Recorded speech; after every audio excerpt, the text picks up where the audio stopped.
The siren cut through the silence of the night like a blade. Red and blue lights flashed in the rearview mirror of a black Dodge Charger gliding along Highway 281 on the outskirts of San Antonio, Texas. The clock on the dashboard read 11:47 p.m., a random Tuesday in March, one of those days that shouldn't mean anything to anyone. Officer Marcus Thompson had just finished a 12-hour shift. He was exhausted, the kind of tiredness that settles into your bones and makes your eyes burn even under your eyelids. But something about that car caught his attention. It wasn't the excessive speed, although the vehicle was clearly over the limit. It was something else, an instinct. That sixth sense that police officers develop after years on the streets, that itch in the back of your neck that tells you something isn't right. He turned on the siren. He signaled with his headlights, and he waited. The Charger took a few seconds longer than usual to pull over. This was also mentally noted. Nervous people take longer to stop. People who are hiding something take longer to stop. People who are too tired to process that they are being stopped take longer to stop. Marcus still didn't know which category this driver fell into. The car finally pulled over to the side of the road, its tires screeching on the gravel. Marcus grabbed his flashlight, checked his gun holster out of sheer habit, and got out of the patrol car. His steps were measured, cautious. 23 years of service had taught him that routine stops don't exist. Every stop is an unknown quantity. Every car window is a box of surprises that could contain anything from a grandmother returning from church to someone with a gun pointed at your face. He approached from the driver's side, his flashlight scanning the interior of the vehicle before reaching the window. A black man, probably in his 40s, wearing what appeared to be a light green medical coat or scrubs under a dark jacket. A name tag hung around his neck. The man already had the window down, both hands visible on the steering wheel. This was a good sign. People who know protocol. People who don't want trouble. "Good evening, sir," Marcus began, his voice carrying that professional neutrality that all police officers learn to use. "Do you know why I stopped you?" The driver sighed. Not out of irritation, but out of exhaustion. The same kind of exhaustion Marcus felt in his very bones. "It was probably over the limit," he replied. His voice was calm, polite, with a slight accent that Marcus couldn't immediately identify. "I apologize for that, officer. I'm coming from a 16-hour shift at the hospital and honestly didn't even realize it." Marcus nodded. "License and registration, please." The man moved slowly, announcing each movement before making it, just as one does when trying to avoid misunderstandings. "I'm going to get my wallet from my coat pocket. Is that all right?" "You can take it." The documents were handed over. Marcus illuminated them with his flashlight. Dr. David Okonkwo. The photo matched. Address in Alamo Heights, one of the most expensive neighborhoods in San Antonio. The name tag around his neck read, Methodist Children's Hospital, Department of Pediatric Oncology, Cancer in Children. Marcus felt something move in his chest. A strange sensation, as if someone had squeezed his heart with their hand. He continued looking at the name tag, at the small photo, at the name printed in white letters against the blue background.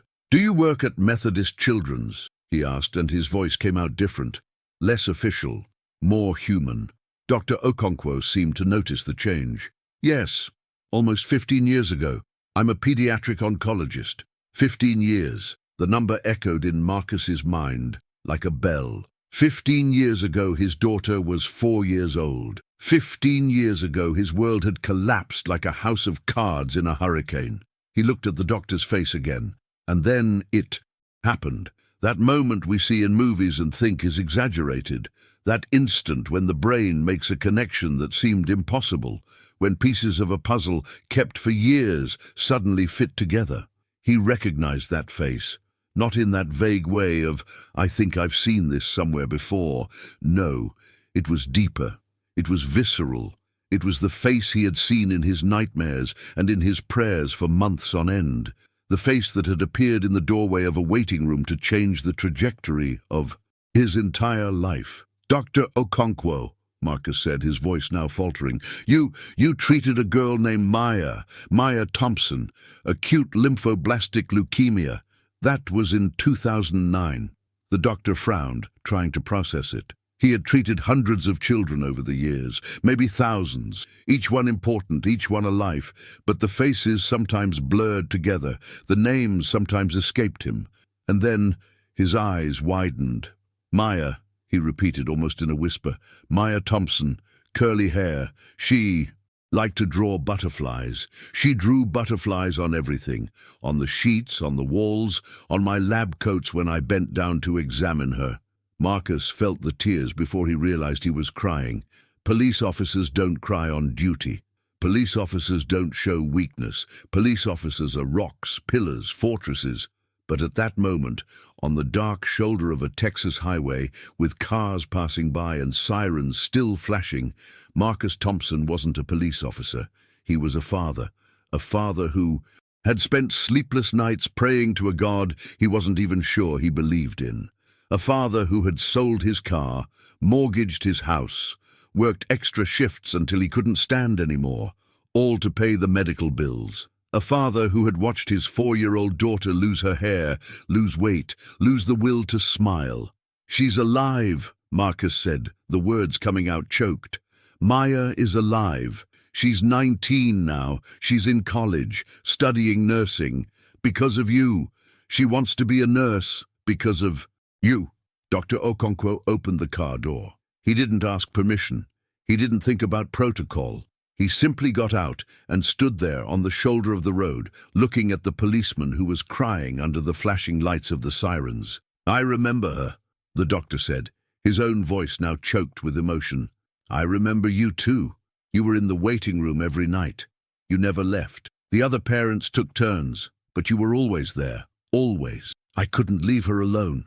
You never left. The two men looked at each other for a long moment. Two strangers who weren't strangers, two lives that had crossed paths in the darkest moment of one of them, and now crossed again, by chance, by destiny, by whatever you want to call it. Marcus extended his hand, not to return the documents, to shake it, to thank him, to say without words all that words cannot capture. Dr. Okonkwo squeezed back, and then, without warning, he pulled Marcus into a hug, right there, on the side of the road. With trucks passing and honking, with the cold March wind cutting through their clothes, two men embraced like brothers who hadn't seen each other in decades. Thank you, Marcus managed to say. Thank you for saving my daughter. She saved herself, Dr. Okonkwo replied. I only showed her the way. Children like Maya, they have a strength that we don't understand, a will to live that defies everything medicine knows. I saw that in her from day one. That girl was going to fight, and she fought. They parted ways. Marcus wiped his face with the back of his hand, trying to compose himself. He was still on duty, after all. He still had a job to do. But what kind of work is that? Giving a fine to the man who saved his daughter's life? What kind of justice would that be? Doctor, he said, handing back the documents, you are free to go. Please drive carefully. And thank you. Again, forever. Dr. Okonkwo put away his wallet and registration form. He looked at Marcus with that look. Doctors develop that look that sees beyond the surface, that diagnoses not just diseases, but people. How are you? He asked, and it wasn't a polite question. It was a real question. Being the father of a child with cancer, it leaves its mark, even when the child survives, especially when the child survives. Marcus hadn't expected that. No one ever asked how he was doing.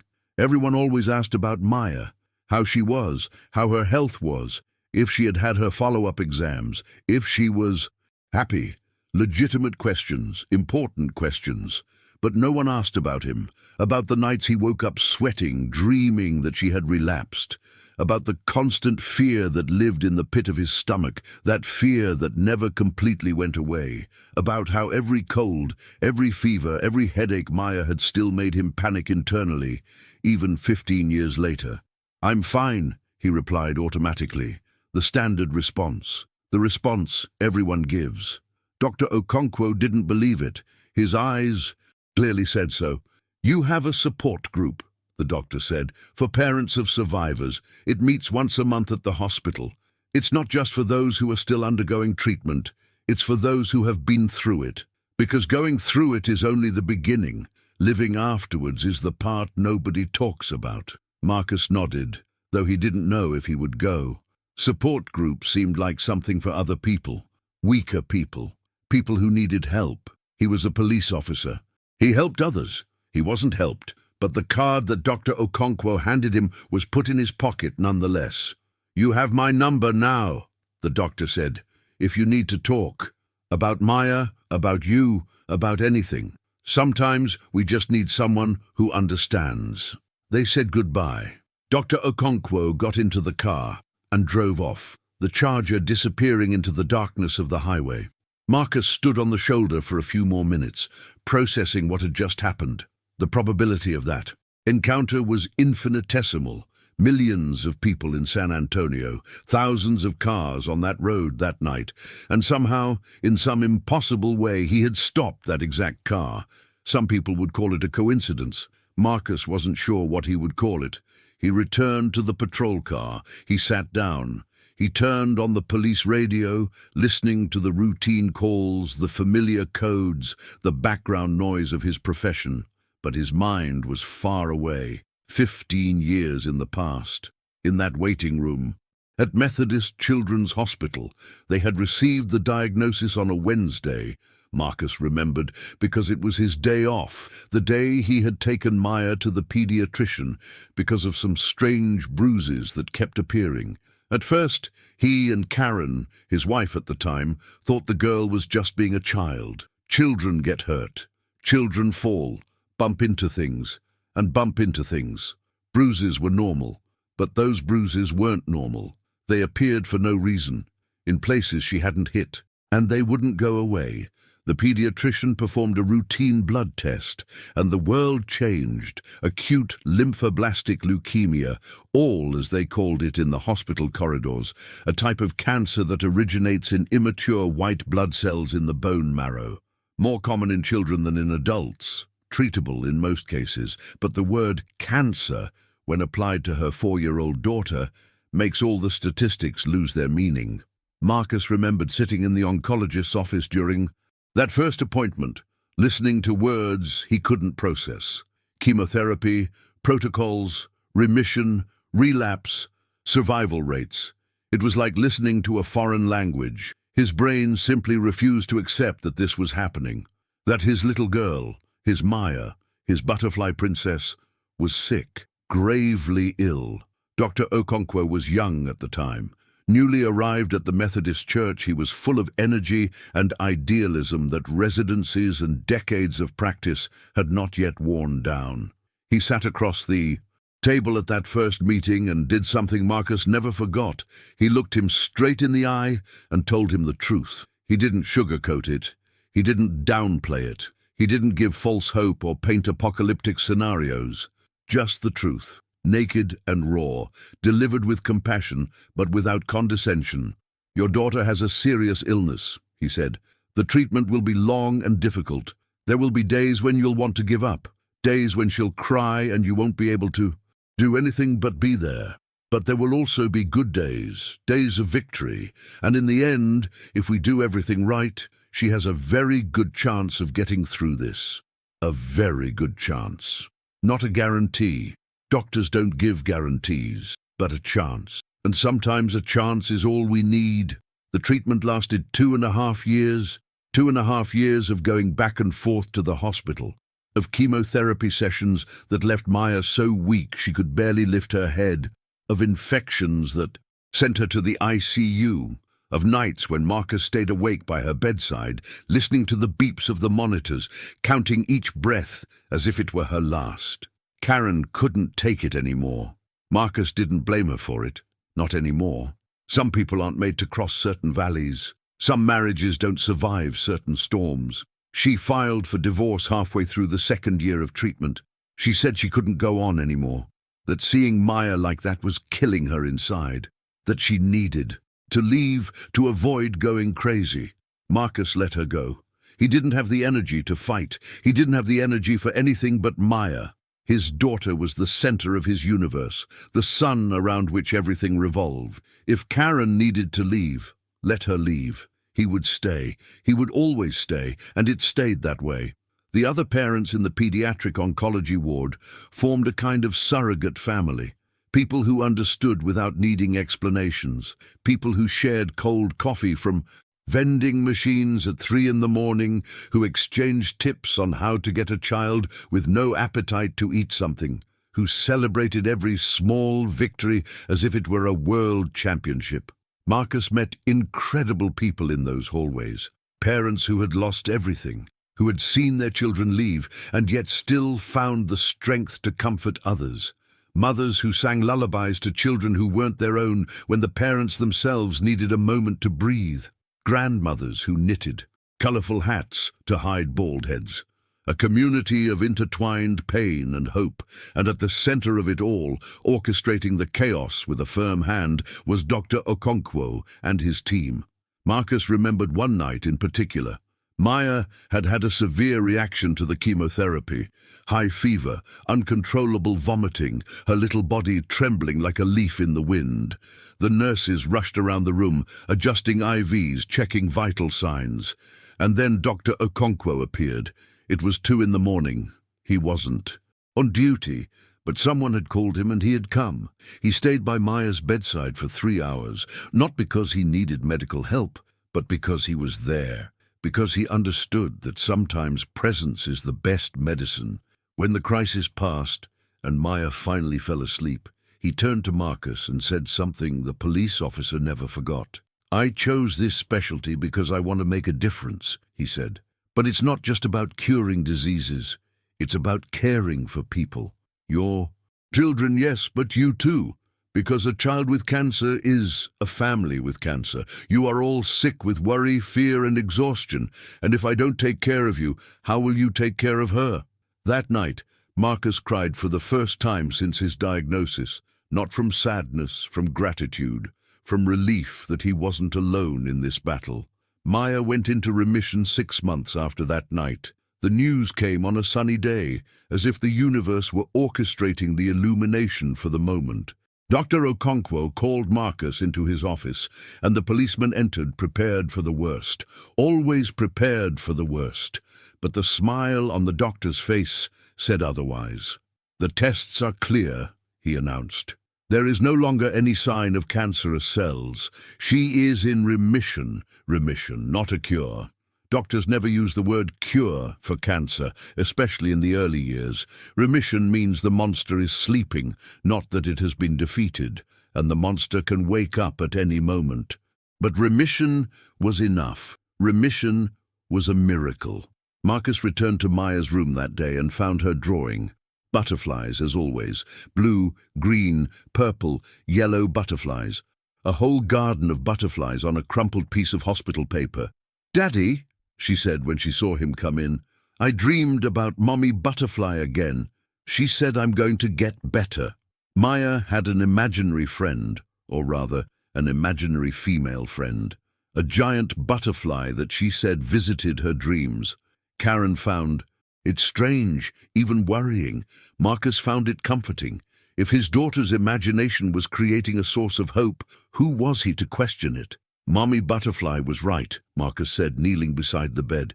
"You're going to be okay, my love. You're getting better." The following years were about rebuilding. Maya needed constant monitoring.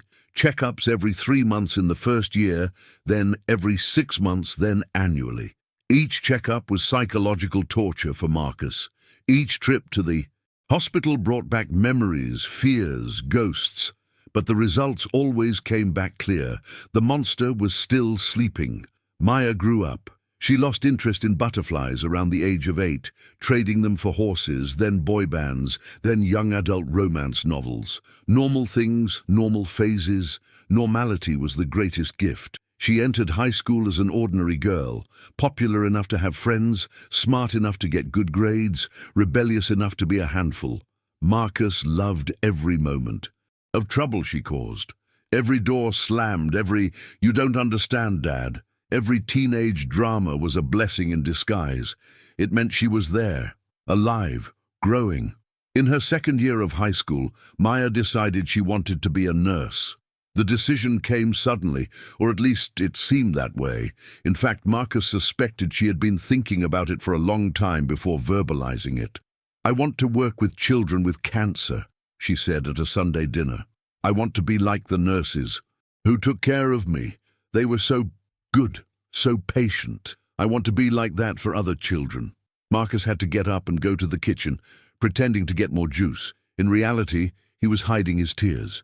His little girl, his survivor, wanted to give back to the world what she had received. She wanted to transform her pain into purpose. Dr. Okonkwo would have been proud. Marcus thought about calling him at the time, telling him the news, but he never called. Life went on, the days passed, and contact was lost, as so many contacts are lost. The doctor continued to exist in Marcus's memory as an almost mythical figure, a hero from another era who had played his part and departed, until that night on the highway.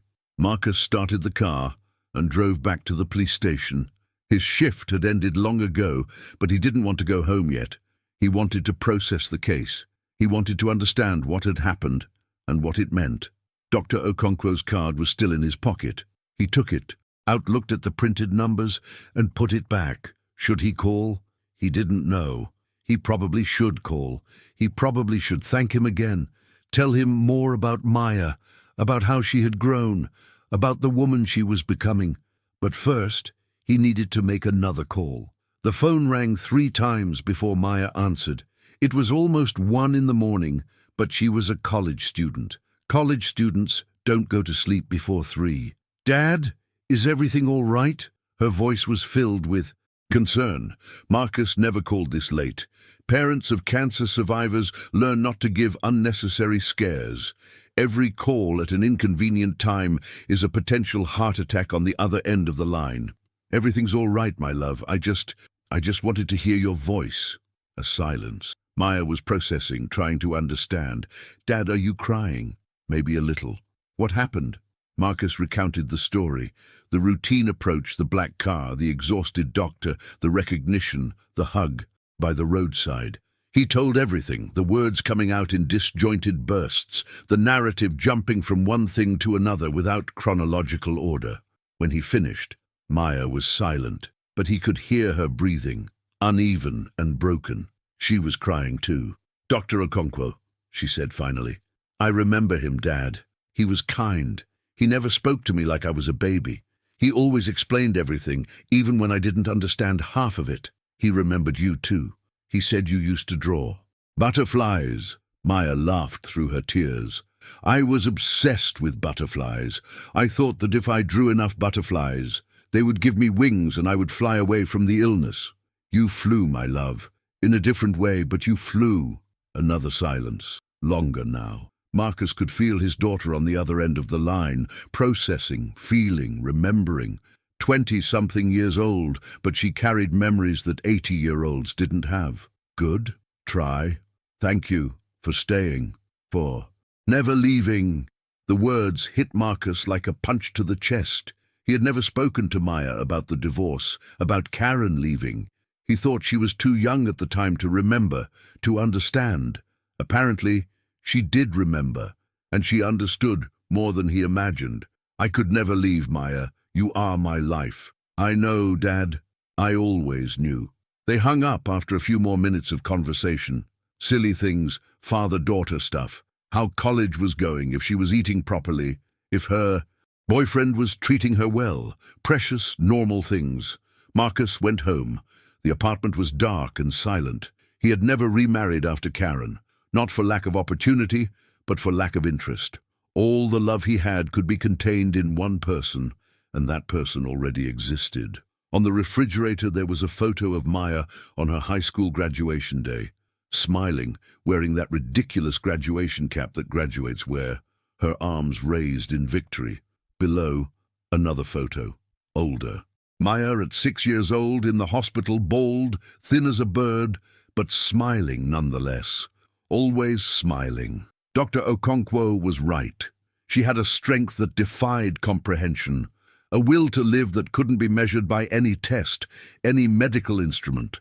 Perhaps that was what doctors called the X factor, that mysterious variable that made some patients survive when the statistics said otherwise. Marcus went to sleep that night thinking about butterflies. He dreamed about them too. A whole field of flowers with butterflies of every color, and Maya in the middle of them, twirling, laughing, free. 3 days later, he called Dr. Okonkwo.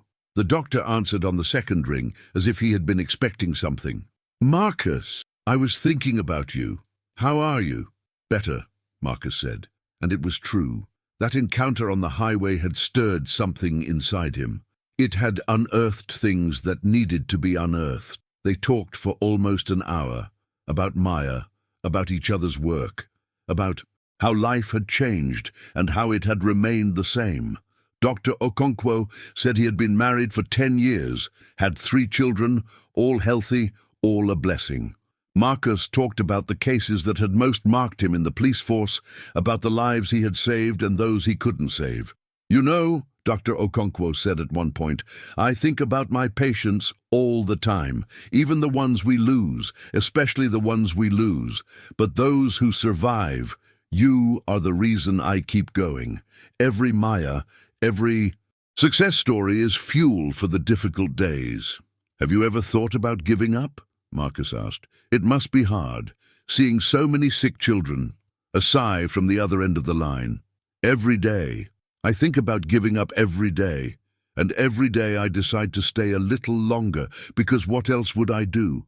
This is who I am. This is what I know how to do. And if I leave, who will stay?" Marcus understood perfectly. That's how he felt about being a police officer. The endless shifts, the dangers, the bureaucracy, the public's incomprehension. It all weighed on him, but what else could he do? Protecting people was who he was, who he would always be. "You should meet Maya," Marcus said, surprised by his own words. He hadn't planned to say it. It just slipped out. "I would love to," Dr. Okonkwo replied without hesitation. "If she wants to, and if you think it's appropriate, she'll want to. She talks about you sometimes, not by name, but by what you represent. The doctor who saved me, that's how she refers to you." The meeting was scheduled for 2 weeks later, a Sunday, the only day everyone was free.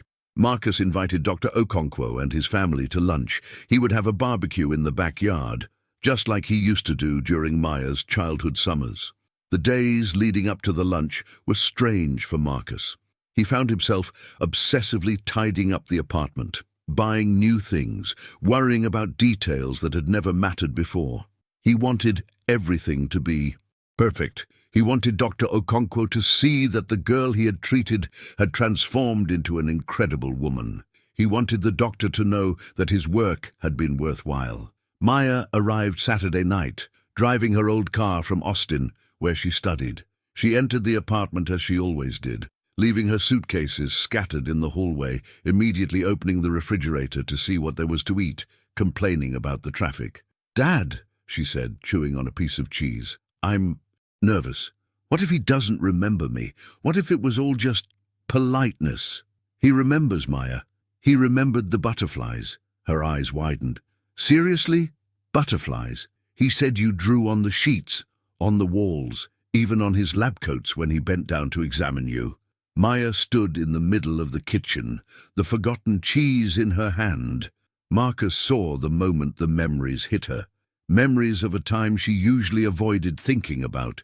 Not because they were all bad, but because thinking about them meant accepting that they had been real, that she had been that bald little girl in a hospital bed, that she had almost died. "I used to draw butterflies because I thought they would take me away," she said softly, "to a place where it didn't hurt." Marcus approached and hugged her. He was taller than her. He always had been, but sometimes he felt small next to his daughter. Small in the face of her courage, small in the face of what she had survived. "You didn't need wings," he said. "You fought and won with your feet on the ground." Sunday lunch was one of the best experiences of Marcus's life. Dr. Okonkwo arrived with his wife, Amara, and their 3 children, all under 10 years old. The backyard filled with laughter, children's shouts, and the smell of meat cooking over the fire. Maya and Dr. Okonkwo met at the gate. For a moment, they just looked at each other, and then Maya threw herself into his arms, embracing him with the strength of 15 years of accumulated gratitude. "Thank you," she said, crying and smiling all at the same time. "Thank you for giving me a chance to grow." Dr. Okonkwo was crying too. Doctors shouldn't cry, perhaps, just like police officers, but sometimes people are bigger than their professions. "You've grown up so beautifully," he said, cupping her face in his hands. "Look at you, a beautiful woman, going to be a nurse. I knew that, you know. Your father told me. I was so proud. I want to work with children with cancer," Maya said. "I want to be for them what you were for me. You're going to be amazing. You already are amazing." Lunch stretched into the late afternoon. Stories were told, memories revisited, tears shed and dried. Dr. Okonkwo's children played with the dog Marcus had adopted 2 years ago, a mixed breed named Ranger, who wouldn't stop licking everyone. At one point, Marcus stepped away from the group and watched from a distance. His daughter sat in a garden chair, talking to the man who had saved her life, laughing at something he said. It was a scene he didn't know he needed to see until he was seeing it. Amara approached him, bringing a glass of lemonade. "He talks about you," she said. "About Maya's case. It was one of his first at Methodist. He said he learned more from that family than in the entire residency program." "What did he learn?" Amara smiled. "That medicine is only half the equation.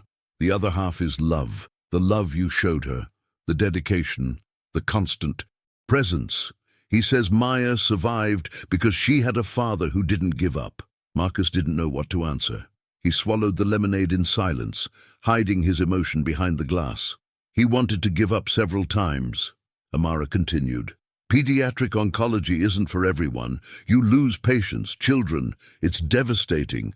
But he remembers families like his and finds the strength to keep going. We only did what any parent would do. You'd be surprised how many don't." The sun began to set, painting the sky orange and pink. Guests prepared to leave. Hugs were exchanged. Promises to stay in touch were made. Dr. Okonkwo shook Marcus's hand one last time. "I don't believe in coincidences," he said. "That night on the highway, our encounter, it was something else. I don't know what, but it was something else. Maybe the universe just wanted us to meet again. Maybe. Or maybe your daughter is still drawing butterflies somewhere, guiding things to where they need to be." Marcus thought of the butterfly mommy from Maya's childhood dreams. The imaginary friend who promised she would get better. Who knows? The world was full of mysteries. Some of them, perhaps, were not meant to be explained. The following months brought a new routine. Marcus and Dr. Okonkwo made it a habit to meet for coffee every 2 weeks. Man-to-man conversations about work, about life, about the challenges of raising children in an increasingly complicated world. Maya graduated from nursing school. The following year, the ceremony was in Austin, in a packed auditorium. Marcus was in the front row, of course. Dr. Okonkwo and family were in the second. When her name was called and she went up on stage to receive her diploma, Marcus's applause echoed louder than everyone else's. She landed a job exactly where she wanted it, the pediatric oncology ward at Methodist Children's Hospital, the same place where she had been treated, the same place where she had learned to fight. Now, 15 years later, she was returning not as a patient but as a caregiver. Her first day of work was difficult. Marcus knew because she called him that night, crying. She had met a 5-year-old girl with the same diagnosis she had received, acute lymphoblastic leukemia. The same frightened eyes, the same confusion, the same fear on the parents' faces. "I don't know if I can do this, Dad," she said between sobs. "It's too much. To remember everything, to see that child and to see myself." Marcus listened. Let her talk, let her cry. And then he said what Dr. Okonkwo had told him years ago.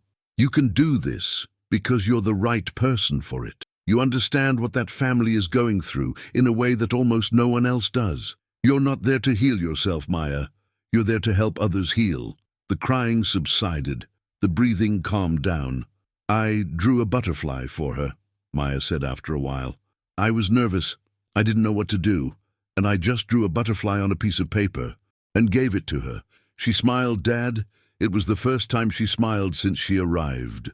Marcus felt his chest swell with a pride that words couldn't express. Did you see? He asked. You're not repeating the cycle of pain. You're transforming it. What happened to you is becoming something good for other people. This is what I want. This is what I've always wanted. Maya stayed at Methodist for 3 years. Then she was invited to coordinate a support program for families of children with cancer in Houston. She accepted. It was an opportunity to do more, to reach more people, to multiply the impact. At the farewell party the hospital organized for her, Dr. Okonkwo gave a speech. Marcus was there, sitting in a plastic chair at the back of the hall, trying not to cry from the very first sentence. When Maya Thompson arrived at Methodist as a patient, I was a young doctor full of certainties, Dr. Okonkwo said, looking at her fondly. She taught me that certainties don't exist in medicine, that each case is unique, that behind every diagnosis there is a whole person, with dreams, fears, a family. She made me a better doctor simply by being herself. A pause. The guests waited. And now, 20 years later, she returns as a colleague, as someone who chose to dedicate her life to helping others through what she went through. There is no greater victory. There is no more inspiring story. Maya, wherever you go, you take a piece of Methodist with you. And we, who had the privilege of working alongside you, carry a piece of you with us forever. Applause, tears, hugs. Marcus no longer tried to hide his tears. What for?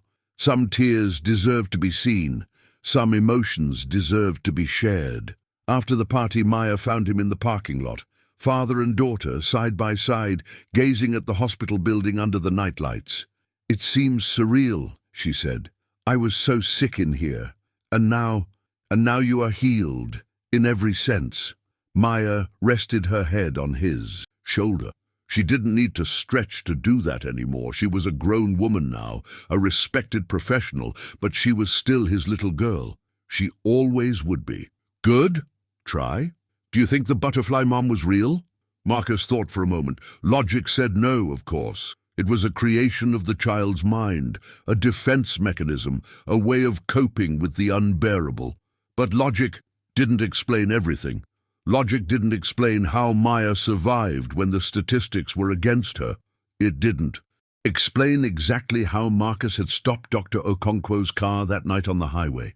It didn't explain the thousands of small miracles that had accumulated over the years to bring the two of them to that moment. I think there are more things between heaven and earth than are possible to comprehend, he finally replied. And if Mama Butterfly gave you hope when you needed it most, then she was real enough. Maya smiled, the same smile she had at 4 years old, before the diagnosis, before everything, a smile that contained the whole world. I still dream about her sometimes, Maya confessed. Not often, but sometimes, and she always says the same thing. What? That I have wings, that I always have, and that now it's my turn to help others discover theirs. They stayed there for a few more minutes in silence, absorbing the night. Then they went their separate ways, each to their own home, their lives, their paths that crossed and diverged like threads of the same tapestry. Marcus stopped the car that night in the same spot where Dr. Okonkwo had stopped years before. He stared at the shoulder of the road, at the gravel, at the darkness of the highway. I didn't know why I had come there. Maybe to close a cycle, maybe to give thanks. He looked up at the sky. It was clear, full of stars. It had been a long time since he'd looked at the stars. The life of a police officer didn't leave much time for contemplation. If you're out there somewhere, he said aloud, feeling a little foolish. Thank you, for her, for everything. Nothing happened, of course. No mystical answer, no supernatural sign. Just the wind, the cars passing by, the world continuing to turn. But Marcus could have sworn that he saw for a fleeting instant a butterfly cross the beam of light from the headlights before disappearing into the darkness. He smiled, and he went home.